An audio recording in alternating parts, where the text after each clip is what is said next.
L'odeur frappa les ambassadeurs avant même qu'ils entrent dans la salle du trône. Le roi Jacques François ne s'était pas lavé depuis des années, bavait constamment. L'époux sautait sur ses vêtements comme de petits artistes de cirque. Mais il est le normal comparé aux 10 autres rois. L'un croyait être fait de verre, un autre mourut en riant d'une blague stupide. Quel empereur tenta de nommer son cheval ministre du gouvernement? L'odeur frappa les ambassadeurs avant même qu'ils ne pénètrent dans la salle du trône. C'était comme si quelqu'un était mort, était laissé au soleil pendant une semaine, puis trempé dans des œufs pourris et des déchets humains. Mais personne n'était mort, c'était juste l'odeur que dégageait le roi Jacques Ier d'Angleterre par un bonjour. Cet homme a littéralement commandé la Bible que des millions de personnes lisent encore aujourd'hui. Mais il n'avait pas pris de bain depuis des années, sa langue était trop grande pour sa bouche, alors il bavait tout le temps. Ses vêtements avaient un tant de poux que les gens à la cour pouvaient les voir sauter autour comme de petits artistes de cirque. Et voici la partie folle, il était l'un des rois les plus normaux dont je suis sur le point de vous parler. Vous voyez, quand on donne à quelqu'un un pouvoir total, un trône en or et une armée de personnes dont le seul travail, et je vais dans le pied vous dire à quel point il est génial, il ne devient pas un dirigeant sage, il devient les personnes les plus étranges et les plus folles que l'histoire ait jamais vues. Je parle de rois qui pensaient qu'ils étaient faits de verre, des reines qui mangeaient tellement qu'elles avaient besoin de cercueils spécialement conçus, des empereurs qui essayaient de faire de leurs chevaux des fonctionnaires. Et ce dernier n'est même pas une blague sur la politique moderne, même si ça aurait pu l'être. Au cours des prochaines minutes, je vais vous faire découvrir le spectacle de frics complet que constituaient les vieilles familles royales. Voici 11 souverains dont les habitudes étaient si bizarres et si complètement folles qu'elles se font paraître les célébrités modernes totalement normales. Et croyez-moi, après avoir entendu parler d'un roi qui est mort en riant d'une blague sur un cerf, vous ne vous plaindrez plus jamais de votre collègue bizarre. Commençons par le numéro 11, car nous devons nous habituer à cette folie. Charles VII de France est en fait l'une des entrées les plus douces de cette liste. Ce roi français avait ce qu'il appelait des délires de verre. Il croyait vraiment qu'il était fait de verre et qu'il se briserait si quelqu'un le touchait. Imaginez cela, le roi de France, l'un des hommes bien évidemment les plus puissants de la vieille Europe, se promenant avec des barres de fer cousu dans ses vêtements pour se protéger de la fragilité. Il ne voulait que personne ne le touche, il ne s'asseyait pas trop rapidement. Parfois, il oubliait même qu'il était roi et ses serviteurs devaient lui rappeler « Votre Majesté, vous avez une réunion du conseil. » Je le fais. Pourquoi? Parce que vous êtes le roi. Oh, d'accord, ce n'était même pas la partie étrange, ce n'était pas si inhabituel pour l'époque. Les délires de verre étaient comme l'ancienne version de penser que vous êtes allergique au Wi-Fi. De nombreux nobles en souffraient. Il y avait même un nom pour cela, la mélancolie des érudits. Apparemment, si vous pensiez trop fort à l'époque, votre cerveau décidait simplement que vous étiez fait de verre, ce qui explique honnêtement beaucoup de choses sur la prise de décision ancienne. Mais au moins, le délire de Charles VII était juste triste. Numéro 10 sur notre liste, Pierre Dédier, Théodore de Russie, avait des habitudes vraiment embarrassantes. Cet homme adulte, l'empereur de toute la Russie, jouait encore avec des poupées. Pas les collectionner comme loisir, jouer réellement avec, faire de petites voix, créer des histoires, tout ça. Et nous ne parlons pas de faire cela en privé. Il forçait sa femme, la future Catherine la Grande, et toute sa cour à jouer avec lui jusqu'à 2 ou 3 heures du matin. Imaginez être l'une des femmes les plus puissantes de Russie et que votre mari vous fasse jouer une figurine de soldat à 2 heures du matin. Allez, Catherine, fais le bruit des soldats chevaux. Énire. Enir, pas étonnant qu'elle ait pu le faire tuer. Je veux dire, officiellement, il est mort de problèmes d'estomac. Mais allez, votre mari vous fait jouer avec des poupées chaque nuit et meurt ensuite de douleurs extrêmes à l'estomac. Ce n'est pas une coïncidence, c'est une raison.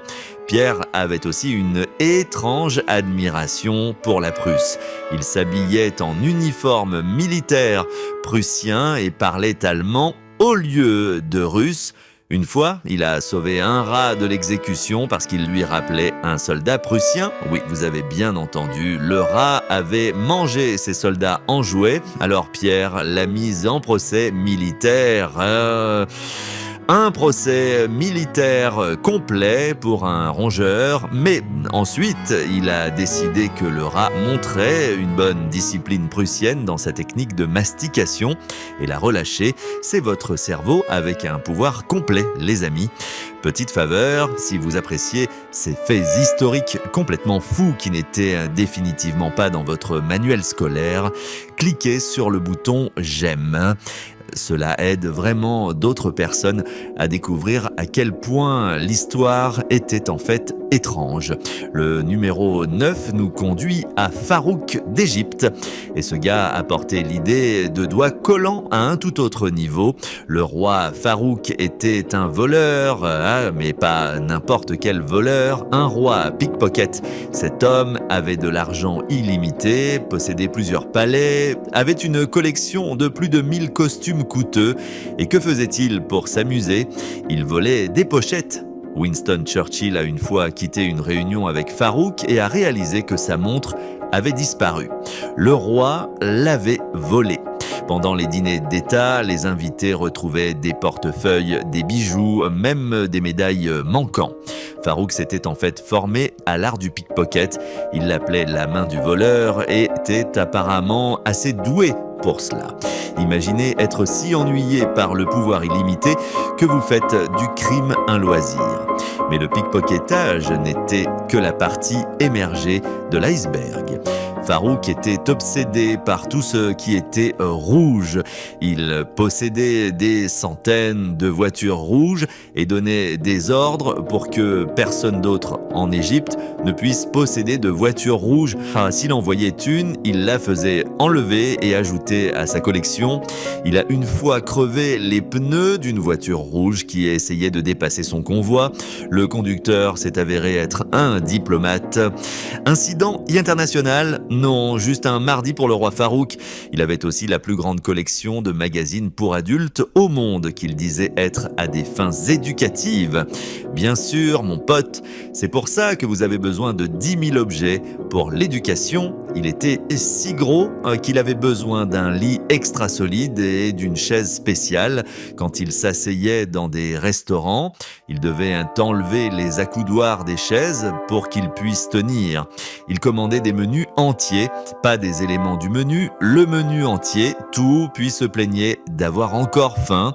Maintenant, le numéro 8 sur notre liste est mort d'une manière si stupide qu'elle ressemble à un sketch comique. Le roi Martin d'Aragon, également connu sous le nom de Martin le Bon, ce qui est ironique car sa mort était tout sauf digne. En 1030, Martin venait de finir de manger un anti-roi. Pas un morceau d'oie, une anti-roi rien que pour lui. Son bouffon, essayant d'alléger l'atmosphère après cet affichage horrible de nourriture, lui a raconté une blague. La blague? Un cerf était suspendu par sa queue à un arbre parce qu'il avait volé des figues. C'est tout, c'est toute la blague. Même pas une bonne blague. Il n'y a pas de chute. C'est juste une image mentale d'un cerf suspendu à un arbre. Mais Martin a trouvé cela si hilarant qu'il a ri sans pouvoir s'arrêter pendant 3 heures. 3 heures. Il riait tellement qu'il ne pouvait plus respirer. Son visage est devenu violet. Il est tombé de sa chaise et il est mort. Imaginez être le bouffon. Votre travail est d'amuser le roi et vous le tuez accidentellement avec une blague médiocre sur la faune voleur de fruits. Est-ce que vous mettez ça sur votre CV? A réussi à faire rire le roi jusqu'à la mort? Comment expliquez-vous cela au prochain roi? Alors, qu'est-il arrivé à mon prédécesseur? Eh bien, drôle d'histoire à ce sujet. Passons au numéro 7 avant que je ne meure de rire à cause de la stupidité. Christian Sigge du Danemark fait notre liste non pas parce qu'il était maléfique, mais parce qu'il était complètement fou au sens littéral. La routine quotidienne de ce gars était comme un album des plus grands succès de la maladie mentale. Il se touchait trop, et quand je dis trop, ses médecins lui ont littéralement donné une chaise spéciale pour éviter des blessures. Il frappait les gens au hasard, y compris des visiteurs étrangers, au beau milieu d'un dîner d'État. Claquement, discussion de paix, claquement, son propre mariage. Vous l'avez deviné, claquement. Mais attendez, ça devient plus étrange, madame Mire. Christian courait dans le palais la nuit à détruire des meubles et des œuvres d'art, et il sautait par-dessus les tables pendant les dîners formels. Une fois, il a déclaré son chien ministre du gouvernement. Pas symboliquement, il s'attendait à ce que les gens obéissent au chien. Les réunions du cabinet devaient être intéressantes. Que pense le ministre Fluffy de la nouvelle politique fiscale ? Ouaf, point excellent. Il avait aussi l'habitude de jouer à saute-mouton, pas avec des enfants, pas en privé, mais avec des ambassadeurs étrangers lors de visites officielles. Imaginez être envoyé pour négocier un traité et le roi insiste pour jouer à saute-mouton dans la salle du trône. Est-ce que vous le laissez gagner ? Y a-t-il une règle pour cela ? Quelle est la manière polie de dire à un roi qu'il est vraiment mauvais à saute-mouton ? Le numéro 6 est l'empereur Caligula de Rome. Et honnêtement, par où commencer ? Ce gars rend tout le monde sur cette liste bien équilibrée. Caligula n'avait pas seulement des habitudes étranges, il a transformé la bizarrerie en une forme d'art. Commençons par son cheval, Incitatus. Ce n'était pas seulement un animal de compagnie adoré. Caligula a construit au cheval une écurie en marbre avec une auge en ivoire. Le cheval avait ses propres serviteurs. Il portait un collier orné de bijoux et des couvertures violettes. Le violet étant la couleur royale que des Romains ordinaires pouvaient être exécutés pour avoir porté. Mais ce n'est pas la partie étrange. La partie étrange est que Caligula invitait le cheval à des dîners, pas pour divertir, ni comme spectacle. En tant qu'invité, le cheval serait assis à la table, servi du vin dans des coupes en or, et Caligula avait des conversations complètes avec lui sur la politique et la philosophie. Il prévoyait de faire du cheval un chef de Rome et pratiquement un ministre. Imaginez perdre une promotion au profit d'un cheval. Désolé Marcus, nous donnons le poste à Incitatus. Il nous a vraiment impressionnés lors de l'entretien. Une telle personnalité stable, Caligula s'est aussi déclaré Dieu et a ordonné aux gens de l'adorer. Pourquoi pas ? Beaucoup d'empereurs ont fait ça. Mais Caligula a poussé cela plus loin. Il s'habillait en différents dieux et déesses, oui, des déesses aussi, et demandait un culte spécifique pour chaque personnage. Lundi, il pourrait être Jupiter. Mardi, il est Vénus. Mercredi, il revient au rôle de Neptune. Il avait des prêtres, des temples et même des sacrifices faits pour lui-même. Il se tenait à côté de statues de dieux et demandait aux gens lequel était le plus divin. La bonne réponse, évidemment, était Caligula. Il a aussi construit un pont flottant à travers la baie de Naples d'environ 3 miles de long, juste pour pouvoir chevaucher son cheval en armure d'Alexandre le Grand, qu'il avait volé dans la tombe d'Alexandre. Le pont n'avait aucune utilité. Il n'allait nulle part d'utile. Il voulait juste chevaucher de manière dramatique à travers l'eau, parce qu'un diseur de bonne aventure lui avait dit qu'il avait autant de chances de devenir empereur que de chevaucher un cheval à travers la baie de Naples. Il lui a bien montré, je suppose. En parlant de montrer aux gens, le numéro 5 de notre liste en a montré bien trop. Le roi Louis II de Bavière, également connu comme le roi cygne ou le roi fou Louis, avait une obsession qui fait paraître les modernes adultes Disney retenus. Ce gars était si obsédé par les contes de fées anciens et les opéras de Wagner qu'il a construit plusieurs châteaux fantastiques. dont Neuschwanstein, le château qui a inspiré le château de Cendrillon de Disney. Mais voici où ça devient bizarre. Louis ne s'est pas contenté de construire des châteaux, il y a vécu comme s'il était le personnage principal d'un conte de fées. Il s'habillait en costume ancien complet et exigeait que ses serviteurs fassent de même. Il a construit une grotte artificielle complète avec une cascade et un éclairage coloré où il flottait dans un bateau en forme de coquille habillé en Lohengrin, le chevalier cygne. La nuit, il se promenait dans des traîneaux raffinés, même en été, utilisant des roues au lieu de patins, habillé en costume complet de Louis XIV. Louis était aussi nocturne de choix.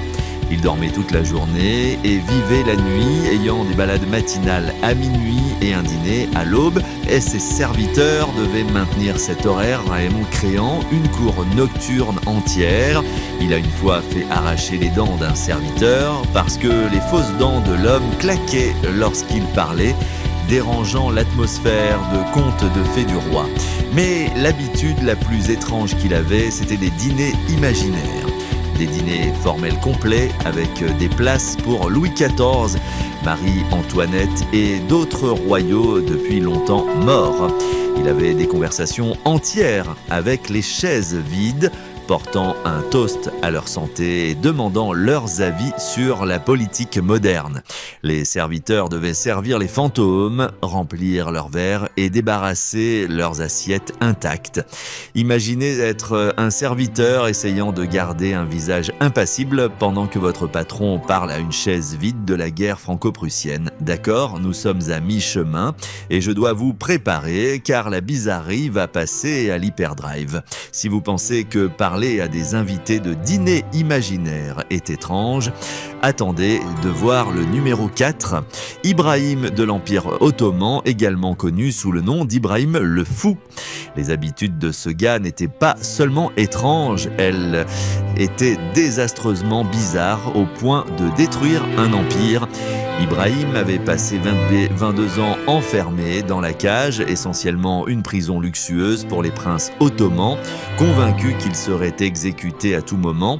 Quand il est enfin devenu sultan, il est devenu complètement fou avec le pouvoir. Sa première habitude étrange était une obsession pour la fourrure. Pas porter des fourrures, mais couvrir tout de fourrure. Les murs, les sols, les plafonds. Il s'enveloppait dans des fourrures de zibeline, même en plein été à Istanbul. Sa barbe était parfumée à l'ambre et ses vêtements étaient si lourds de fourrure et de bijoux qu'il pouvait à peine marcher.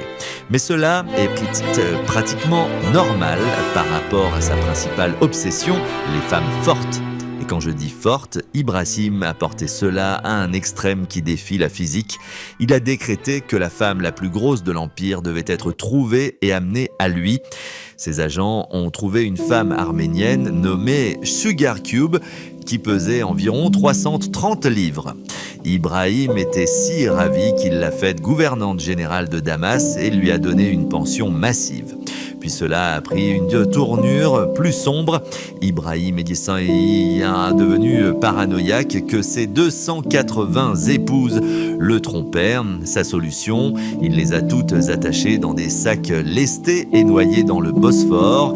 Les 280 en une nuit. Les cris pouvaient être entendus à travers le détroit. Une a survécu en réussissant à se détacher et à nager jusqu'à la rive où des marins français l'ont secourue.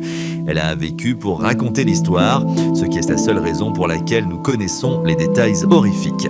Numéro 3 est l'empereur Qin Shi Huang de Chine. Et ce fou de contrôle paranoïaque fait paraître les dictateurs modernes assez détendus. C'est le gars qui a construit l'armée de terre cuite, unifié la Chine et créé les fondations de la Grande Muraille. Un CV impressionnant mais aussi complètement fou. Qin Shi Huang avait une peur incontrôlable de la mort, si forte qu'il est devenu obsédé par la recherche de la potion d'immortalité. Il a envoyé des expéditions pour trouver les îles mythiques dites des immortels. Quand cela n'a pas fonctionné, il s'est tourné vers l'alchimie. Son alchimiste de cour l'a convaincu que le mercure était la clé de la vie éternel. Oui, le mercure, la substance que nous savons maintenant qu'elle cause folie et mort. Mais Qin Shi Huang ne se contenta pas de prendre un peu de mercure. Il ingérait des pilules de mercure comme s'il s'agissait de vitamines. Il se baignait dans le mercure. Il avait des rivières de mercure construites dans sa tombe. Il se baignait essentiellement dans une des substances les plus toxiques connues de l'homme, tout en se demandant pourquoi il se sentait mal tout le temps. Twisted Plot. La potion d'immortalité le tuait, la paranoïa a augmenté à mesure que l'intoxication au mercure progressait. Il a construit un réseau de tunnels reliant ses 270 palais afin de pouvoir se déplacer entre eux sans aller à l'extérieur où des assassins pourraient l'atteindre. Il ne dormait jamais au même endroit 2 fois. Quiconque révélait sa localisation était exécuté avec toute sa famille. Il avait des carrosses identiques voyageant dans différentes directions afin que personne ne sache lequel il prenait. Il a aussi brûlé des livres. Pas des livres quelconques. Presque tous les livres qui n'étaient pas sur l'agriculture, la médecine ou la prophétie. Histoire, philosophie, poésie, tout brûlé. Les érudits qui faisaient des protestations, enterrés vivants, 460 d'entre eux pour être précis. Il voulait que l'histoire commence avec lui. Il a donc tenté d'effacer tout ce qui l'avait précédé. La seule raison pour laquelle nous connaissons beaucoup d'histoires chinoises anciennes est que certains érudits courageux ont caché des livres dans des murs et des tombes. Quand il est enfin mort à 49 ans de choc-horreur, intoxication au mercure, ses fonctionnaires avaient si peur de ce qui allait se passer qu'ils ont caché sa mort pendant 2 mois. Ils ont transporté son cadavre en décomposition dans un carrosse, l'entourant de charrettes de poissons pourris pour masquer l'odeur. Même dans la mort, la paranoïa de l'empereur perdurait. Numéro 2 sur notre liste a combiné stupidité et alimentation d'une manière qui serait hilarante si ce n'était pas si pathétique. Adolphe Frédéric, roi de Suède, est mort d'avoir mangé jusqu'à s'en rendre malade en une seule fois. Mais ce n'était pas juste trop manger, c'était de l'alimentation de niveau olympique. Le 12 février 1771, Adolphe Frédéric s'est assis pour ce qui serait son dernier repas. Il a commencé par du homard, puis du caviar, puis de la choucroute, puis du hareng fumé, puis du champagne, beaucoup de champagne, mais ce n'était que le début. Le plat principal incluait plus de poissons, plus de viande, plus de légumes. N'importe quelle personne raisonnable se serait arrêtée. Là, Adolphe Frédéric ne l'était pas. Pour dessert, il avait son petit plaisir préféré, la semla, une brioche à la crème suédoise. Il n'en a pas eu une, il n'en a pas eu 2, il en a eu 14. 14 brioches à la crème après un repas déjà énorme. Ses serviteurs regardaient Ruth avec horreur alors qu'il fourrait brioche après brioche dans sa bouche, de la crème dégoulinant sur son menton, son ventre devenant visiblement plus gros. Enfin, il se repoussa de la table, se leva et s'effondra immédiatement, mort. Sa cause officielle de décès a été indiquée comme des problèmes de digestion, ce qui est comme dire que le Titanic avait des problèmes de flottaison. Le peuple suédois l'a en fait appelé le roi qui s'est mangé jusqu'à la mort. C'est sur sa page Wikipédia. Imaginez que cela soit votre héritage, pas vos politiques, pas vos guerres, pas vos réussites. Juste manger 14 brioches à la crème et être mort. Ces derniers mots valaient probablement le coup, étouffés par la pâte. Mais avant d'arriver à notre numéro 1, le roi de la folie royale absolue, laissez-moi vous poser une question. Êtes-vous abonné ? Parce que je suis sur le point de vous parler d'un roi dont les habitudes étaient si dégoûtantes, si complètement au-delà du raisonnable, que les historiens ont essayé de les couvrir pendant des siècles. Si vous voulez plus de contenu historique absolument incroyable que vos enseignants étaient trop polis pour mentionner, cliquez sur le bouton d'abonnement dès maintenant. Et maintenant, numéro 1, le roi Henri VIII d'Angleterre. Oui, je sais, choix évident, mais écoutez-moi, car les choses que vous avez apprises à l'école ne grattent même pas la surface de à quel point cet homme était complètement dérangé. Commençons par l'odeur. Henri VIII avait une plaie ouverte et infectée à la jambe qui ne guérissait jamais. C'était à cause d'un accident de cheval en 1536 qui a été infectée. La plaie se refermait, se remplissait de pus, puis éclatait à nouveau. L'odeur était si mauvaise que les gens de la cour pouvaient dire dans quelle pièce il se trouvait à 3 pièces de distance. Ils la décrivaient comme de la chair putréfiée mélangée à des déchets. Ces médecins draineraient des pintes de pus chaque jour, des pintes. Et parce que c'était dans les années 1500, leur traitement consistait à la remplir de perles broyées et de flocons d'or, car apparemment, les infections adorent les choses chères. La plaie était si douloureuse qu'Henri conçut des chaises spéciales avec des repose-jambes et refusa de marcher quand il pouvait être porté. Mais ce n'est même pas la partie la plus dégoûtante. Henri était si gros à la fin de sa vie, nous parlons de 400 livres pour un cadre de 6 pieds 2 pouces, qu'il avait besoin d'un dispositif spécial pour le soulever sur son cheval. Il ne pouvait pas monter les escaliers, il ne pouvait pas passer par les portes normales. Le palais de Hampton Court a dû élargir leurs portes et renforcer leur sol parce que le roi continuait à casser des choses avec sa masse énorme. Ses habitudes alimentaires étaient incroyablement folles, même pour les femmes royales. Un petit déjeuner typique pour Henri incluait un poulet entier, un morceau de bœuf, du pain imbibé de vin, de la bière et des pâtisseries. C'était le petit déjeuner. Pour le dîner, il avait 13 plats de viande différents. Il mangeait jusqu'à ce qu'il vomisse, puis mangeait encore. Sa consommation de vin était mesurée en gallons par jour. La situation dans sa chambre était encore pire. À ces dernières années, Henri était si gros et ses jambes si infectées qu'il ne pouvait pas remplir ses devoirs d'époux. Il blâmait bien sûr ses épouses. Anne de Clèves fut célèbrement divorcée parce qu'Henri affirmait dès qu'il ne pouvait pas consommer le mariage à cause de son apparence. La vraie raison, il était trop gros et infecté pour y parvenir physiquement. Mais voici la partie vraiment insane que les historiens minimisent. L'odeur ne provenait pas seulement de sa jambe. Henri avait ce que les médecins modernes croient être un diabète de type 2, ce qui faisait que son urine sentait sucrée et attirait les mouches. Combiné avec la jambe infectée, une hygiène douteuse des toilettes et son refus de se baigner régulièrement parce qu'il pensait que c'était malsain, le roi Henri VIII est essentiellement une infection de 400 livres marchant et parlant. Ses sauts d'humeur étaient légendaires.